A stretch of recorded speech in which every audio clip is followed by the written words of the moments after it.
I love animals and all sorts of creatures. And I'm sure most all of you do too. I feel it's my responsibility to protect and serve them whenever I can. I take spiders outside rather than step on them. I'll step out in the middle of a shower to rescue a daddy longlegs. I just feel the world we live in belongs to them before it belongs to us. There is no us without them. They're my friends.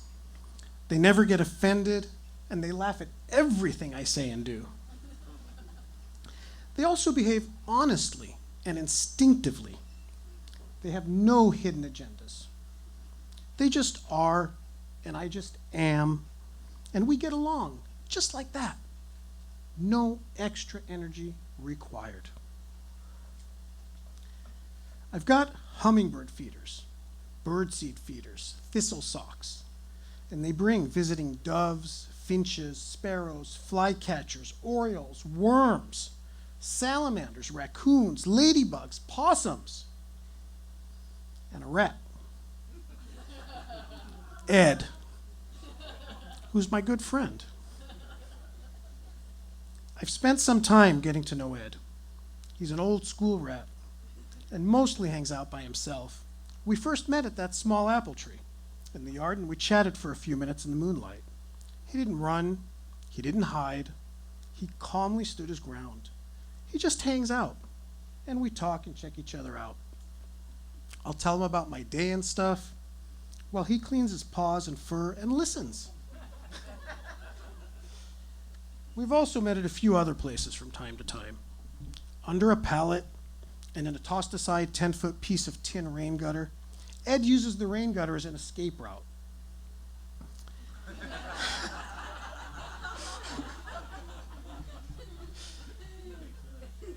He'll scurry down the apple tree, shoot across 3 feet of open pavement, and then he dives into the rain gutter for a 10-foot sprint to a small shrub that he deftly climbs, and then jumps through a hole he's chewed in the screen into a detached RV garage, and he's home safe. Now, I'm sure you've all met some rats in your life, and I've encountered many a rat in mine, but Ed's the coolest one I've ever met, hands down. And then there's my 2 dogs. Charlie, the super alpha Papillon, and Tiny, the 22-pound Chihuahua something. They patrol the property, alert me to packages being dropped off, if the neighbors get home, or if there are intruders. If someone opens a can of soda 2 blocks away at 3 in the morning, Charlie lets me know. I've tried earplugs, but he just keeps shaking them out. We communicate wonderfully, the 3 of us, Charlie, Tiny, and me. But for a while now, the dogs have been running out late at night to chase something. They charge outside, barking and howling at 1 or 2 a.m., while I stumble after them, trying to find the flashlight that's never where I fucking last left it, and try to figure out what they're hunting. Well, it didn't take long. They're tracking Ed. They follow the scent trail in the tall grass and weeds and always get fixated on the pallet Ed hides under, where he eats the sunflower seeds the birds leave him. All right. Ed really loves In-N-Out. It's part of the secret menu. Ask for a rat burger next time you go and see what you get. Once they've zeroed in on him, they'll be hot on his tail, crashing through the brush, and I'm yelling at them to stop. And although I can't see him, I know Ed is running for his life. I have to yell at the dogs to get him back into the house and slam down the dog door just to contain him. They just simply go berserk. My housemate, Marcella, not too shabby, huh? who's from Guadalajara with a touch of Lebanese, the lady whose home I live in, ex-lover for 15 minutes, relationship status, very, very complicated. We're basically poster children for relationship dysfunctionality. Has lost it. And not just now over this, just generally loses it several times a day. But this is the current fixation.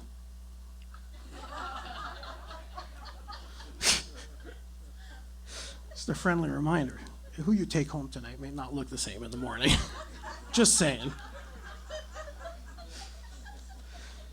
She's now ranting that I have to get rid of the rat. Now, Marcella has a touch of cleanliness OCD, like I've got a touch of gray hair. And she's always cleaning and mopping and vacuuming daily. Everything must be cleaned and re-cleaned and then cleaned again. And she's been complaining about the dirt that the rat is creating, the pestilence, the disease, and how her quality of life has been disrupted because of the rat and because of the barking dogs. Now she can't sleep. She goes on and on and on. My head's exploding and she has no off switch. It must be destroyed, she says. Not too long ago, she issued the kill order. Marcella wants me to kill Ed. She threatens that if I won't do it, she's going to hire an exterminator to set poison baits and traps, the whole shebang. No. Hell no. So I give the situation some thought. And an intricate plan is born in the complex maze of my brilliant mind. That's shorthand for ADHD. And just to make sure I'm not entirely crazy, I go to my friend. He's an actual monk who's lived in a monastery alone for 22 years. You know, just to bounce the plan off of him, get some spiritual guidance, and I get a thumbs up. I mean, look, I get it. He may be crazy too, 22 years alone. But what the hell? The monk gave me a thumbs up. I'm good to go. So I start to do conspicuous online research on trap placement, top baits, kill scenarios. There's some sick people out there. One guy has millions of YouTube videos about how to kill mice and rats in 1,000 ways. Millions of views, I'm telling you. Like, what the fuck? Really, what the fuck? I leave a bunch of browser tabs accidentally open. Rat.org, Exterminators of America, Scientific America articles on rat psychology, white papers on rat diets, mating and baiting, and just a bunch of other juicy stuff. Marcella's somehow right over my shoulder at all the right times. I swear I think she's mining my online data. And now it's time for me to get to work. I go shopping and I buy the best rat traps. And I whip up the most effective rat bait. I then make elaborate gestures and plans about putting out the rat traps, but I never really set them. Every other day I'm inventing crazy stories about how the rat got away, and I bring in sprung traps with stolen baits. And this is going on pretty good for a while. It goes on for a couple of weeks or so. But the dogs keep alerting in the middle of the night. Marcella's really losing her patience at this point and threatens to call an expert again. I balk. I am an expert. Haven't you seen all the research and articles? Just give me a few more days and I'm going to catch that rat bastard. He's not going to get away from me, I promise. I waited several days for the right combination of events to come together to trigger my masterpiece. The dogs did their job for a few more nights, barking and howling. And I knew I would get my chance soon. One of the things that I had bought earlier was a cat toy. A fake rat. A stuffed toy. A fugazi. Capisce? Meet Fred. I Google how to make convincing stage blood and settle on blood made from red dye and simple sugar syrup. It's got great consistency, it streaks, and I can lick it off my fingers if I really want to. If it comes to that, maybe. And I wait for the next sighting by the patrol crew. The dogs don't disappoint. And the next night at 1 a.m., they run into the yard, yelping and barking wildly, and I jump out of bed and head after them to take care of this once and for all. I grab Fred the toy rat and ready him for his big scene. I just happen to have a large embalming fluid injector, and I quickly plunge it into Fred, and I pump him full of blood. I smear the blood a bit to show the fight, the carnage, the death struggle. There's blood on me, my clothes, my hands. It's a glorious mess. And then I put Fred's head in the trap and I trigger the hammer. Bam! Splat! There's even more blood spray. I'm loving it. Quentin Tarantino would be proud of my blood work. I center myself and I take a deep breath.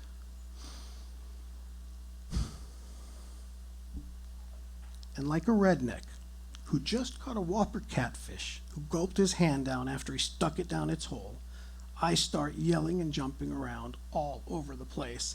I caught it! I caught it! I got it! Come and look, I got it!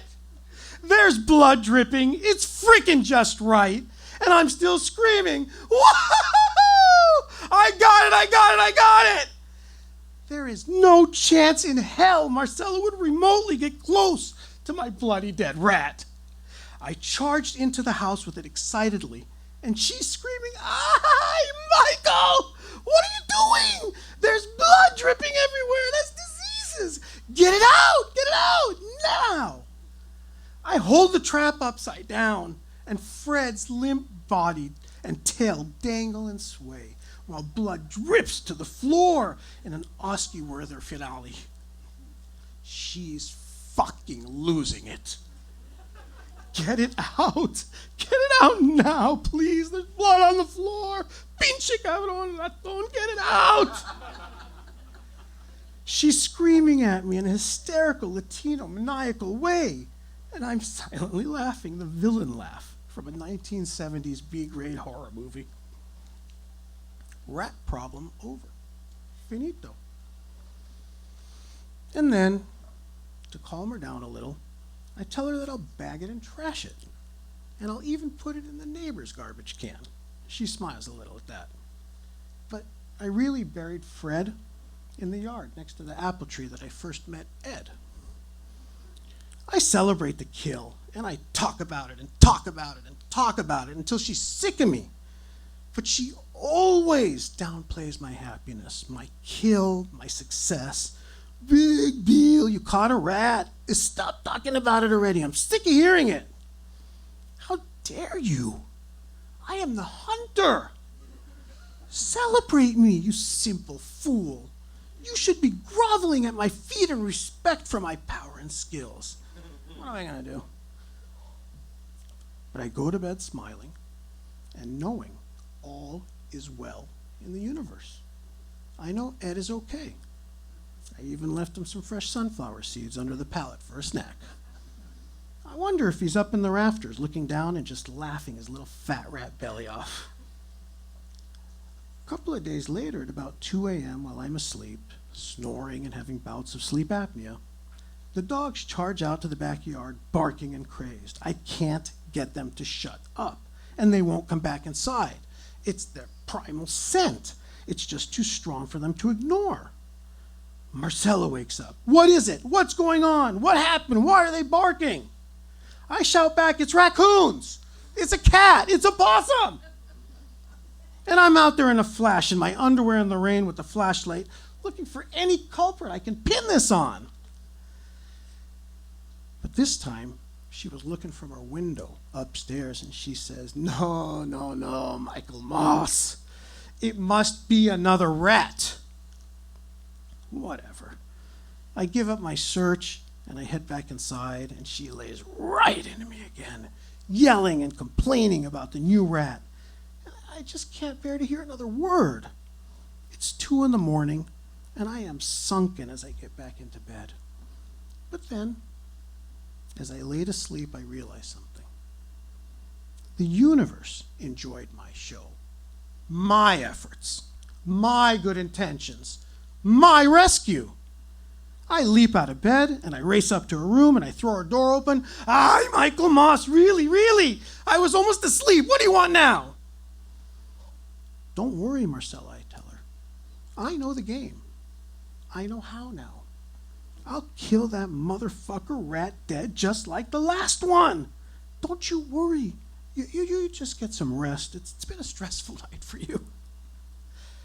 It's as if my off-Broadway skit got a good review up there, and the universe wants to see the next act. For now, Ed lives another day. And Fred, dear Fred, will forever live on in our hearts and memories. Thank you for listening. Michael Moss, let's give it up for Vamp First Timer.